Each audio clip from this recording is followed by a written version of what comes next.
Audiolibro El gato negro. Autor Edgar Allan Poe. Ni espero ni quiero que se dé crédito a la historia más extraordinaria y sin embargo más familiar que voy a referir, tratándose de un caso en el que mis sentidos se niegan a aceptar su propio testimonio. Yo habría de estar realmente loco si así lo creyera.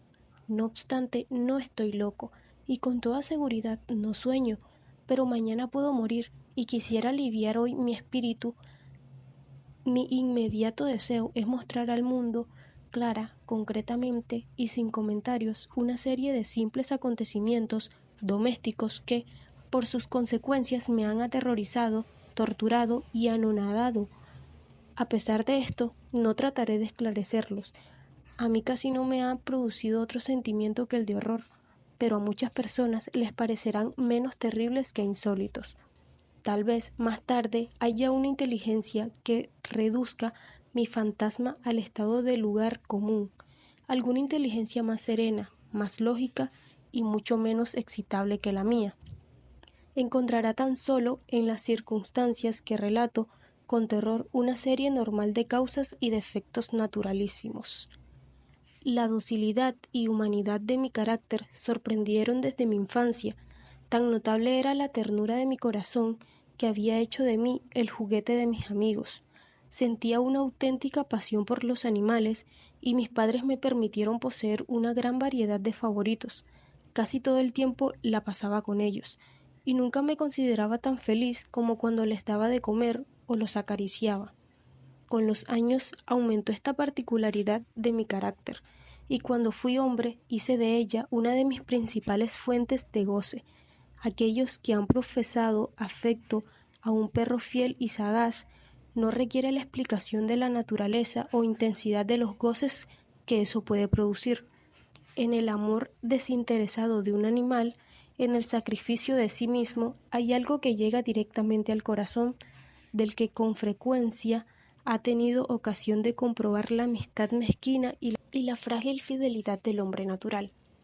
Me casé joven, tuve la suerte de descubrir en mi mujer una disposición semejante a la mía. Habiéndose dado cuenta de mi gusto por estos favoritos domésticos, no perdió ocasión alguna de proporcionármelos de la especie más agradable. Tuvimos pájaros, un pez de color de oro, un magnífico perro, conejos, un mono pequeño y un gato. Era este último animal muy fuerte y bello, completamente negro y de una sagacidad maravillosa. Mi mujer, que era, en el fondo, algo supersticiosa, hablando de su inteligencia, aludía frecuentemente a la antigua creencia popular que consideraba a todos los gatos negros como brujas disimuladas. No quiere esto decir que hablara siempre en serio sobre este particular, y lo consigno sencillamente porque lo recuerdo. Plutón, se llamaba así el gato, era mi predilecto amigo. Solo yo le daba de comer, y a donde quiera que fuese me seguía por la casa. Incluso me costaba trabajo impedirle que me fuera siguiendo por las calles. Nuestra amistad subsistió así algunos años, durante los cuales mi carácter y mi temperamento, me sonroja confesarlo, por causa del demonio de la intemperancia, sufrió una alteración radicalmente funesta. De día en día me hice más taciturno, más irritable, más indiferente a los sentimientos ajenos. Empleé con mi mujer un lenguaje brutal y con el tiempo la afligí incluso con violencias personales. Naturalmente, mi pobre favorito debió de notar el cambio de mi carácter. No solamente no les hacía caso alguno, sino que los maltrataba. Sin embargo, por lo que se refiere a Plutón, aún despertaba en mí consideración suficiente para no pegarle. En cambio, no sentía ningún escrúpulo en maltratar a los conejos, al mono e incluso al perro, cuando por casualidad o afecto se cruzaban en mi camino. Pero iba secuestrándome mi mal. ¿Por qué? ¿Qué mal admite una comparación con el alcohol? Andando el tiempo, el mismo Plutón, que envejecía y naturalmente se hacía un poco huraño, comenzó a conocer los efectos de mi perverso carácter. Una noche, en ocasión de regresar a casa completamente ebrio, de vuelta de uno de mis frecuentes escondrijos del barrio, me Pareció que el gato evitaba mi presencia. Lo cogí, pero él, horrorizado por mi violenta actitud, me hizo en la mano con los dientes una leve herida.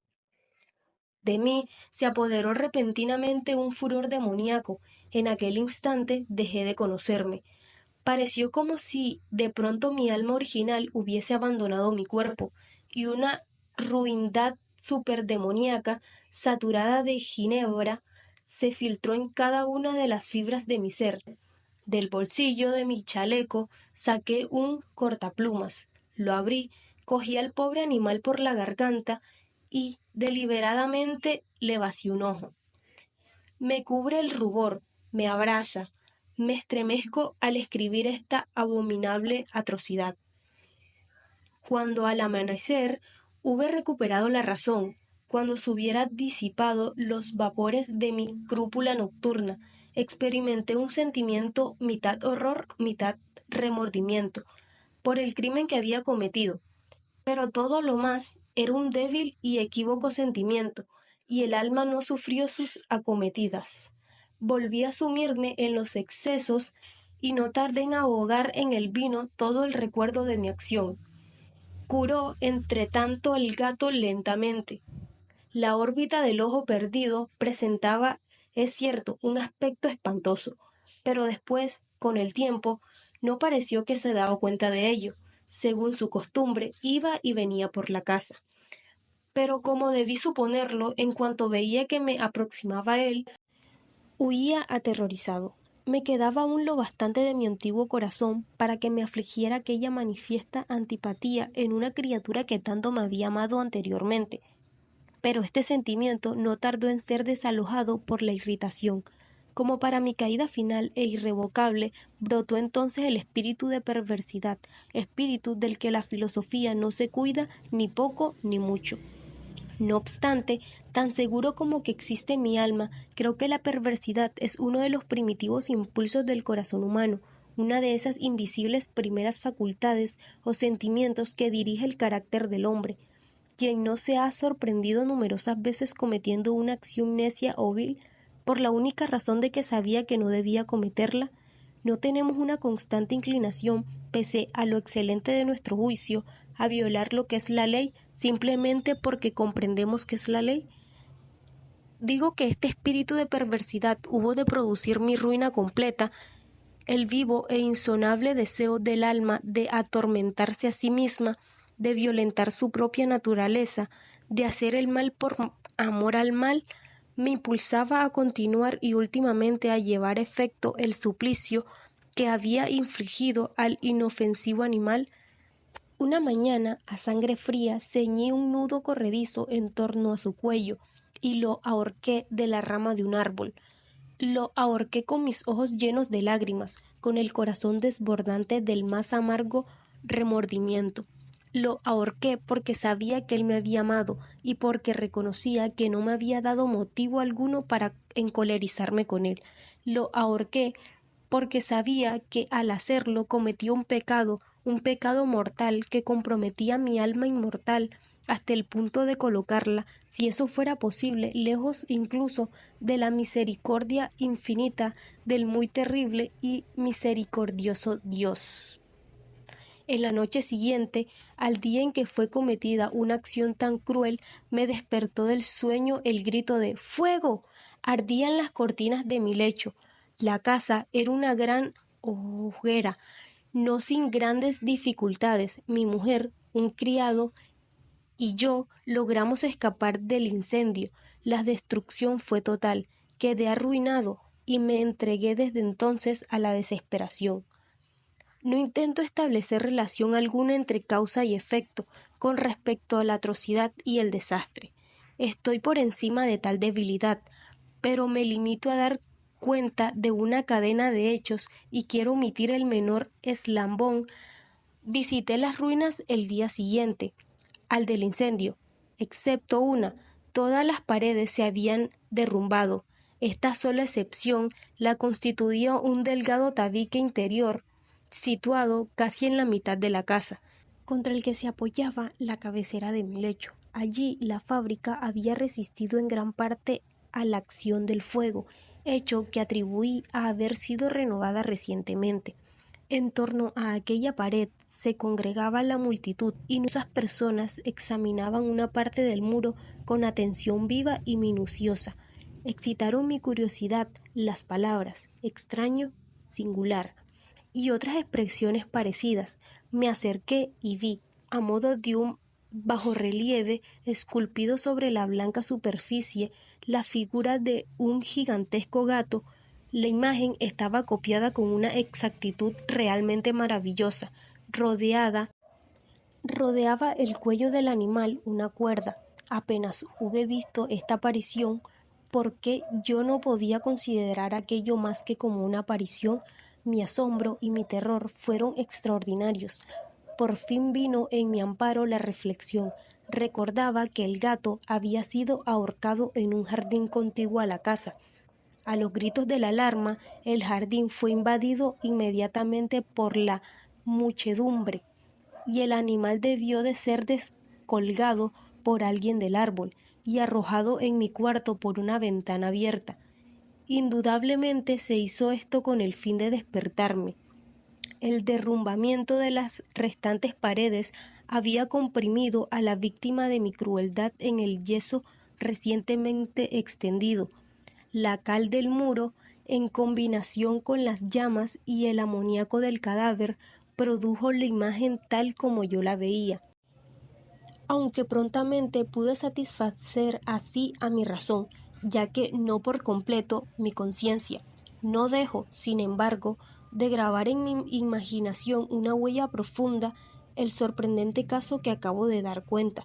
Durante algunos meses no pude liberarme del fantasma del gato, y en todo este tiempo nació en mi alma una especie de sentimiento que se parecía, aunque no lo era, al remordimiento.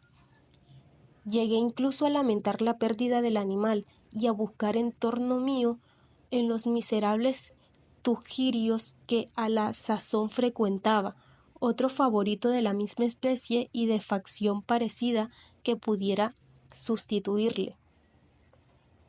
Me hallaba sentado una noche, medio aturdido, en un bodegón infame, cuando atrajo repentinamente mi atención un objeto negro que yacía en lo alto de uno de los inmensos barriles de ginebra o ron que componía el mobiliario más importante de la sala.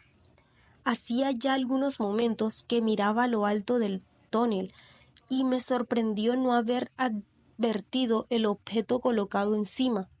Me acerqué a él y lo toqué.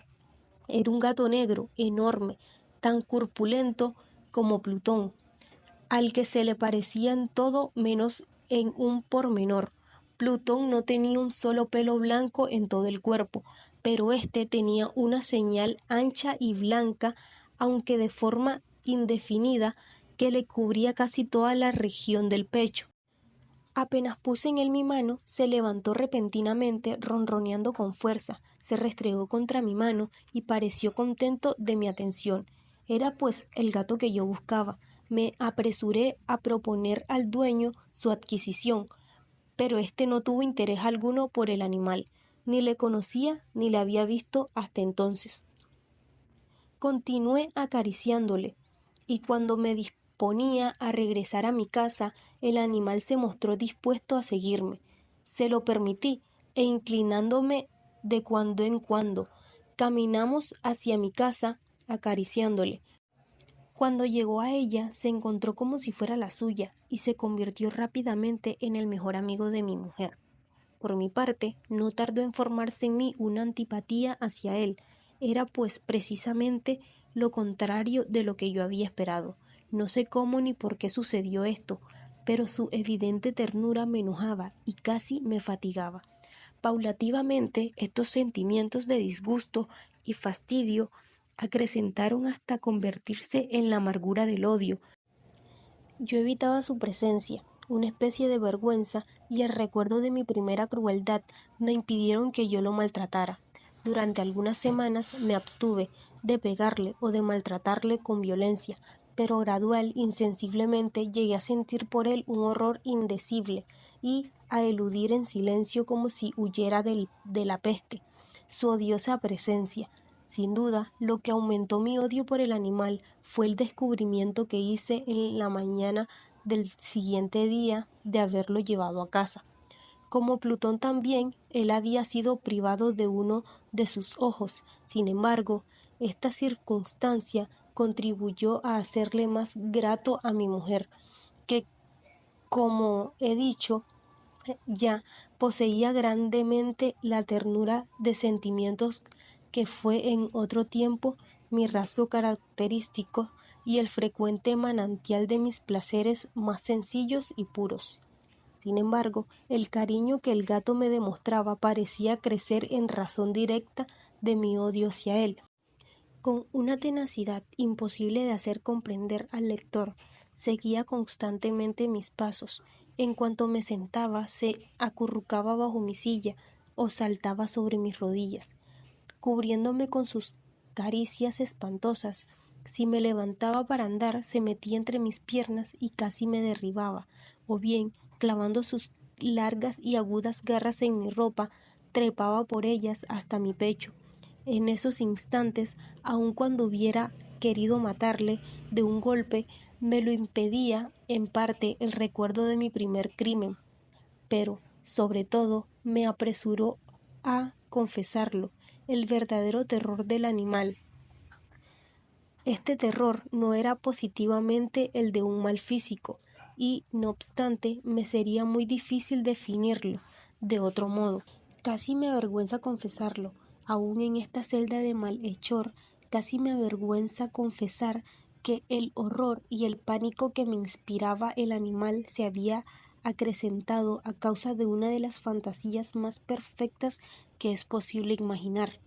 Mi mujer no pocas veces había llamado mi atención con respecto al carácter de la mancha blanca de que he hablado y que constituía la única diferencia perceptible entre el animal extraño y aquel que había matado yo. Recordará sin duda el lector que esta señal, aunque grande, tuvo primitivamente una forma indefinida, pero lenta gradualmente, por fases imperceptibles y que mi razón se esforzó durante largo tiempo en considerar como imaginaria. Había concluido adquiriendo una nitidez rigurosa de contornos. En este momento era la imagen de un objeto que me hace temblar nombrarlo, era, sobre todo, lo que me hacía mirarle como un monstruo de horror y repugnancia, y lo que si me hubiera atrevido me hubiese impulsado a liberarme de él.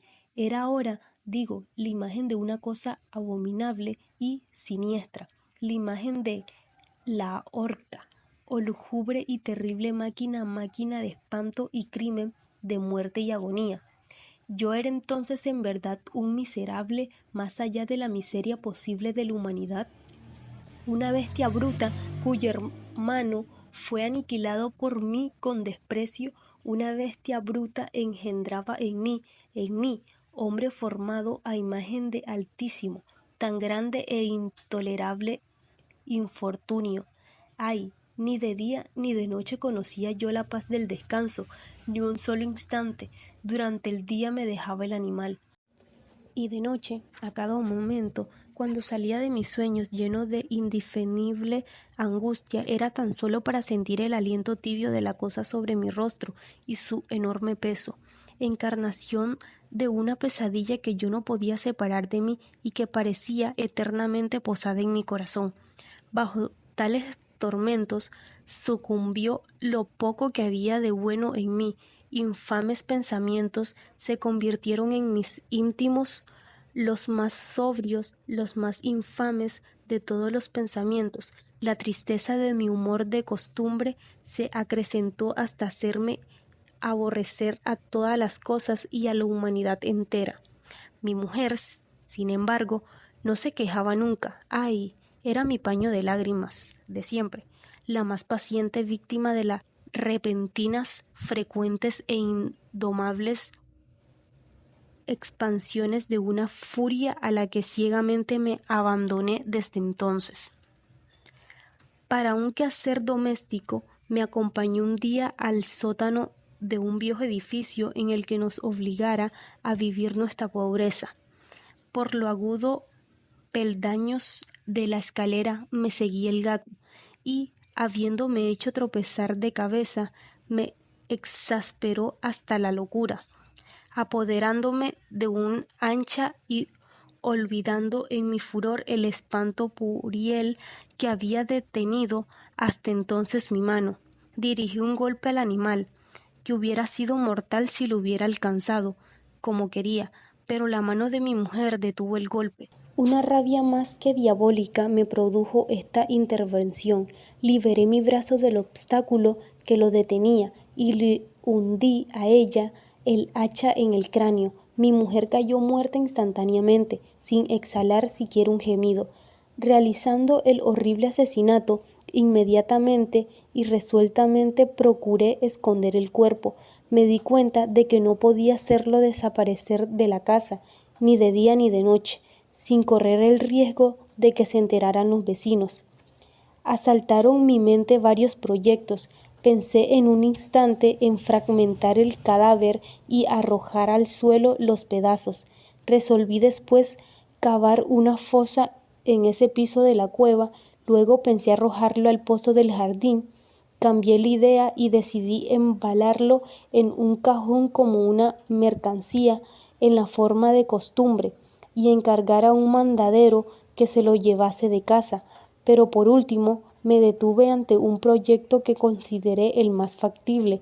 Me decidí a emparedarlo en el sótano, como se dice que hacían en la Edad Media los monjes con sus víctimas. La cueva parecía estar construida a propósito para semejante proyecto.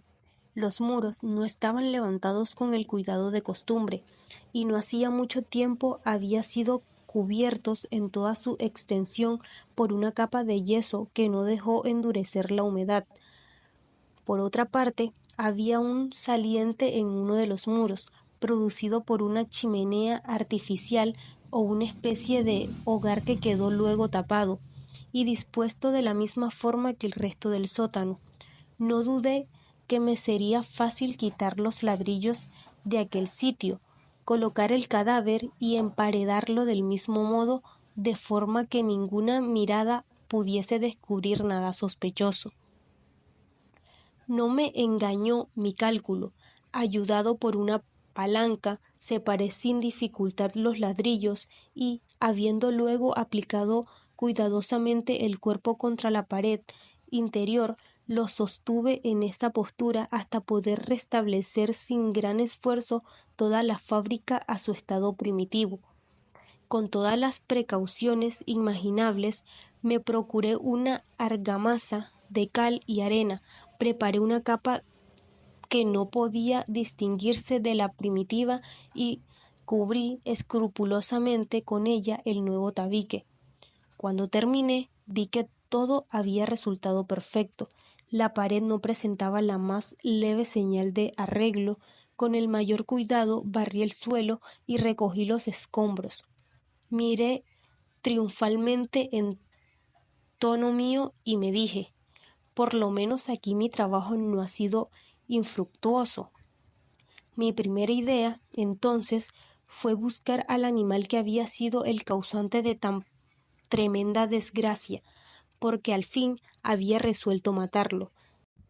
Si en aquel momento hubiera podido encontrarle, nada hubiese evitado su destino, pero parecía que el artificioso animal, ante la violencia de mi cólera, habíase alarmado y procuraba no presentarse ante mí.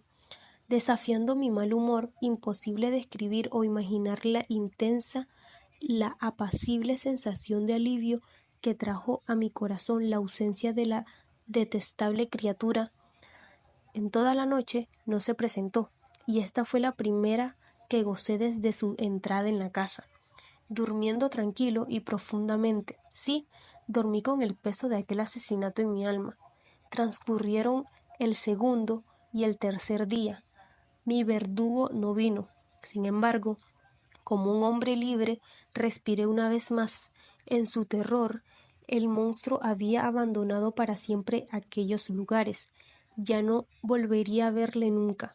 Mi dicha era infinita.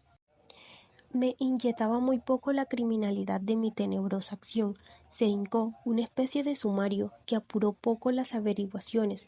También se dispuso un reconocimiento, pero naturalmente nada podía descubrirse. Yo daba por asegurada mi felicidad futura.